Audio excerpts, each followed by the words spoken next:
예수님께서 한 벙어리 귀신을 내어 쫓아내셨습니다. 귀신이 나가매 벙어리가 말하였어요. 사람들이 놀라는데 어떤 사람들은 예수님이 이 귀신의 왕 바알세불을 힘입어서 저 벙어리 귀신을 내어 쫓았다라고 얘기를 한 거예요. 이것은 질투를 했다라고도 보기도 그렇고 그냥 예수님이 싫은 거예요. 그냥 잘하든 못하든 그냥 너는 싫어 그거 있잖아요.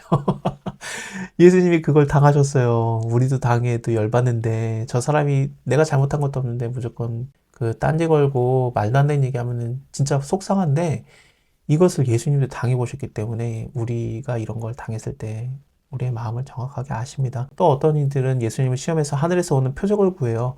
이 뒤에 것도 얘기했는데 너가 지금 이거 한 거 말고 다른 것도 해봐. 막 이런 걸 한 거죠. 이거 갖다가는 내가 성에 안 차, 딴 것도 해봐. 근데 이 뒷부분에 대해서는 예수님이 딱히 얘기를 밑에 안 하시고 더 강조가 되는 게 뭐냐면은 바알세불을 힘입어서 내가 귀신을 쫓아낸다고 이거에 초점을 맞춰서 쭉쭉 얘기를 하십니다. 이게 계속 반복적으로 세 번이나 얘기가 나오는 거 아니겠습니까? 이것은 예수님이 그냥 못 넘어가겠는 거죠. 예, 귀신의 왕 바알세불이 뭐냐면은 바알이 뭐 바알신 뭐 그런 거 있잖아요. 구약에 나오는 바알이 정확하게는 주인님 뭐 그런 뜻이에요. 그리고 또 세불은 제법인데 정확하게는 그래서 바알 제법 하면은 이게 오물 그 똥의 그 주인 그래서 똥파리의 신이라는 뜻입니다. 구약에서 나오는 우두머리 마귀를 지칭하기도 하는데 아주 더러운 것의 상징이 되는 거고 엘리야 때 이 단어가 한번 또 나왔었어요. 예, 유명하게는 엘리야가 마지막 하늘에 올라가기 직전에 있었던 일인데 이스라엘 왕이 자기가 아파서 침상에 누워 있을 때 너는 블레셋 지역에 내려가서 바알세불에게 물어봐라. 내가 낫는지 한번 물어봐라 했더니 하나님께서 엘리야에게 말하죠. 야, 이스라엘의 여호와 신이 없느냐? 어떻게 블레셋 지역에 가가지고 바알세불한테 물어보라고 하느냐?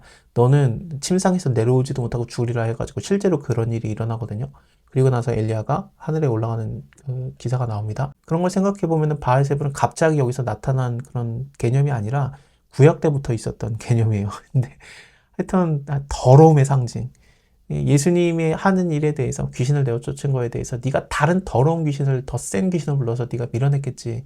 예수님께서는 아니야 그렇지 않아. 내가 하나님의 손을 힘입어서 귀신에 쫓아내는 것이면은 하나님의 나라가 너희에게 임하였는데 너희가 그걸 생각하지 않는구나. 바알제불 똥파리의 신의 힘을 입어서 귀신을 내어 쫓았다고? 아니다. 그렇지 않다. 스스로 분쟁하는 나라마다 황폐해지며 스스로 분쟁하는 집마다 무너지는데 사탄이 스스로 분쟁하면 저희 나라가 어떻게 서겠느냐. 그러니까 이 귀신의 나라는 서로 안 싸워요. 그래서 이게 무너지지 않고 있다라는 얘기를 예수님이 얘기하셨습니다. 이것으로 우리가 알아야 되는 건 뭐냐면은 만약에 귀신에 대해서 막 영적인 거에 대해서 내가 더 센 귀신을 불러서 뭐 구슬하거나 뭐 그런 걸로 내가 밀어낼 수 있다. 예수님의 말에 의하면 불가능해요. 하나님으로 하나님의 손으로 밀어내는 거예요. 강한 자가 무장을 하고 자기 집을 지킬 때에는 그 소유가 안전하되 여기서 나오는 강한 자는 지금 현재 이 귀신을 얘기하는 거고 더 강한 자가 와서 밀어낸다는 것은 하나님의 나라를 얘기하는 거예요. 그래서 더 강한 자가 와서 저를 이길 때는 저의 믿던 부장이 빼앗기고 저의 재물을 나누느니라.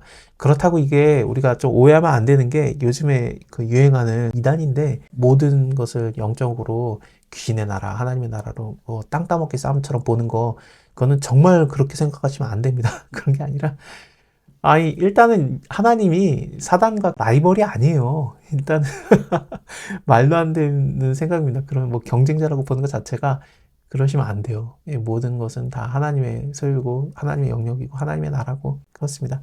나와 함께 아니하는 자는 다 나를 반대하는 자요. 나와 함께 모이지 아니하는 자는 다 해치는 자다. 더러운 귀신이 사람에게서 나갔을 때 무리 없는 곳으로 다니며 쉬기를 구하되 얻지 못하고 가로되 내가 나온 집으로 돌아가리라 하고 와보니 집이 소재되어 수리되었거든. 이게 청소되고 수리되어 있으니 이에 가서 저보다 더 악한 7 귀신을 데리고 들어가서 거하니 그 사람이 낮은 형편이 더 심해졌다. 이것은 무슨 소리냐면은 그 예수님이 지금 현재 벙어리 귀신을 내어 쫓고 있고 그러지 않습니까? 그래서 이스라엘 뭐 예루살렘에서 예수님께서 이제 귀신들을 내어 쫓고 있었기 때문에 더러운 귀신들이 다 나가는데 하나님으로 채워지지 않았을 때 하나님의 나라로 그들이 하나님의 나라가 임하지 않은 것 그러니까 그들이 예수님을 받아들이지 않아서 여전히 그냥 빈집으로 있을 때에는 뭐가 되는 거냐? 비어있기 때문에 오히려 7 귀신을 데리고 들어와서 더 나중 형편이 심해질 것이다. 사람 한 명 한 명 개인에게 말한 게 아니라 이스라엘, 예루살렘 전체를 얘기한 거예요. 그래서 너희의 형편이 오히려 더 심해질 것이다 라고 얘기를 한 겁니다. 지금 현재 이스라엘 전체가 예수님을 안 받아들이려고 하니까 그냥 네가 하는 게 싫어. 뭘 해도 뭐 그냥 너 바알세불 힘입었지? 그리고 이거 말고 다른 거 해봐. 막 이러면서 그냥 안 받아들이려고 하는 이스라엘 전체를 얘기하는 거라고 보시는 게 오히려 맞습니다. 이 말씀을 하실 때 무리 중에서 한 여자가 음성을 높여 가로되 당신을 뵀던 태와 당신을 먹인 젖이 보기도다.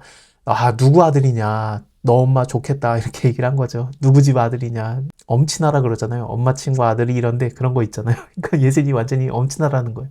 예수님께서 가라사대 오히려 하나님의 말씀을 듣고 지키는 자가 복이 있는 것이다. 누구 집 아들이냐가 중요한 게 아니라 하나님 말씀을 듣고 지키는 자가 그냥 엄친아야. 이런 식으로 얘기를 한 거죠.